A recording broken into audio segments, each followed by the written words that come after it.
and welcome back to my YouTube channel. Today on this video, I'm going to talk to you about how to travel cheap in Europe. And I'm gonna give you 5 tips on how to do that. So let's get started!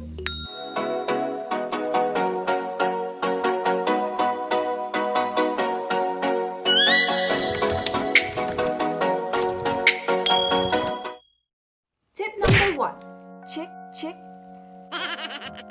Check your flights on budgeted airlines. First thing that you have to do is compare prices. Budgeted airlines such as Ryanair, EasyJet, Jet2, and Wizz Air. For me, that's my 4 go-to budgeted airlines every time I go travel in Europe. I always check those 4 airlines. Depends on what destination you guys want to go to. You have to always compare how much the fares are. Basically, if I research point A to point B, I will research on another budgeted airline point A to point B. And I will obviously do my calculations and how much the difference of the prices are. For example, when I went to Krakow last year, I only spent £20, £25 on my flight. Before I did that, I went on different airlines. Most of the time, Ryanair has the most cheapest fare. But, like for example, I was gonna go to Geneva, Switzerland this July, but obviously it got postponed because of COVID. But do you guys know how much the fare was? It was less than £70. That's what I'm saying. When you want to travel cheap, always check your flights on budgeted airlines. So tip number 2, always research the place you are visiting. Obviously, that is a bit of common sense. When you are going to visit something, you always have to do your research. When you go there, you have to check what to do there. Second, you have to know if the restaurants are expensive. And if the restaurants are expensive, obviously, to make it cheap, you can go groceries. You can go to supermarkets and buy the food there. You can buy loads of stuff in the supermarkets that are easily consumable when you're walking around, so you don't get hungry as much. It's your preference, guys. Like, for example, for me personally, me and my partner, we only eat in a restaurant on our first day and on our last day. Because I know how to cook, he knows how to cook, so why can't we cook our own meals as well? Even though we're on holiday, we have to think cheap, guys. Cheap. That's my personal reference. You guys do what you guys want to do. Another one is you have to research on the best way of transportation. The transportation always depends on how big the city is. If, for example, you go to Lisbon, it's a big city. To go everywhere in Lisbon, you obviously have to take bus, trains, trams. But if you go to a city like Prague, you can mostly walk. And personally, when I went to Prague, me and my friend just walked through the city. We didn't even use any type of transportation. Maybe we used Uber or once or twice because we were lazy. And for the destinations, you have to plan ahead. What I do is I look on Google Maps and I put in the destination where I'm gonna go and where I'm staying. And I see how long or how far it is. Can I walk it? Am I gonna take the bus?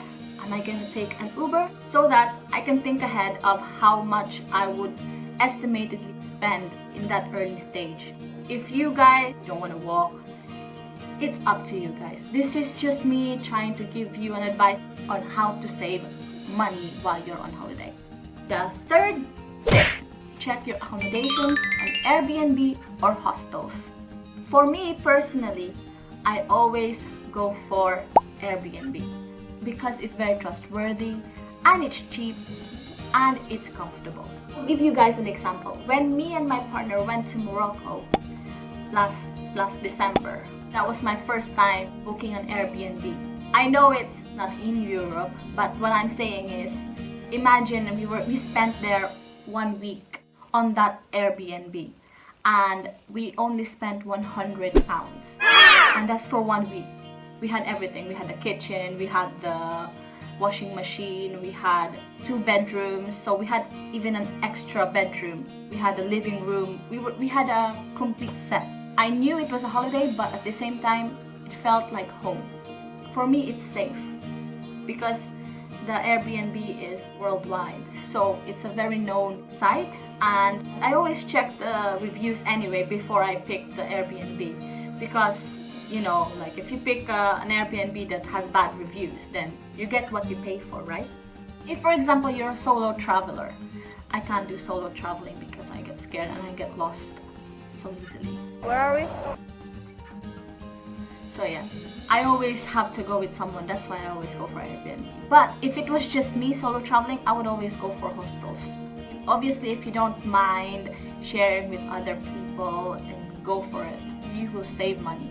And if you go to places like Japan or Korea, they have like hostels that are really good, like, they're amazing. Like, I would want to go in a hostel. When I go to Japan, I'm gonna go in a hostel because they have these little tubes and I really like it.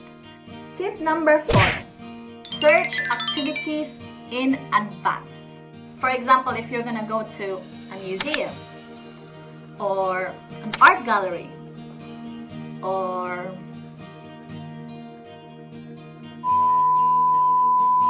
I always go on getyourguide.com. For example, when I went to Venice, I researched what activities I can do there, and I searched it on Get Your Guide, and if there were any cheap tours, any tour guides and stuff like that. It's to get an idea on how much things are in the place you're gonna go to. When I went to Venice with my partner, we all know that Venice is very expensive. You know what? It helped so much when I went on getyourguide.com and searched Venice, Italy. And then I saw loads of activities scrolling down. And I got an idea that Venice is very, very expensive. I searched on Google traveling to Venice on a budget. Somehow it gave me an idea that booking in advance doesn't really help because it's all expensive. So what I did, I didn't book on Get Your Guide because for me it was basically the same price. So yeah, always search activities in advance. It will always help you. Tip number 5. This is the last one, guys. Travel on a destination off season. What I mean by off season is like, for example, instead of going on the summer, you go on the winter. Does it make sense to you guys? Because if you are a traveler like me who wants to actually explore the place and dodge like loads of crowds or dodge like loads of tourism, the best place to go to that destination is off season.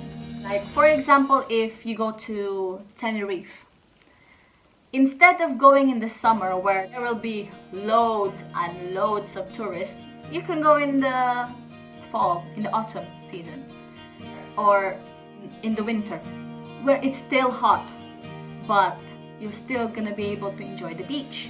You're still gonna be able to enjoy and explore everywhere. Like, for example, our trip to Morocco. Me and my partner went there on December. It's winter, it's cold. But when you go to Morocco, it was like 26 degrees, 27 degrees, maybe 30 degrees, that depends. It was so hot there. That's what I mean by travel off season, because everything there would be cheap.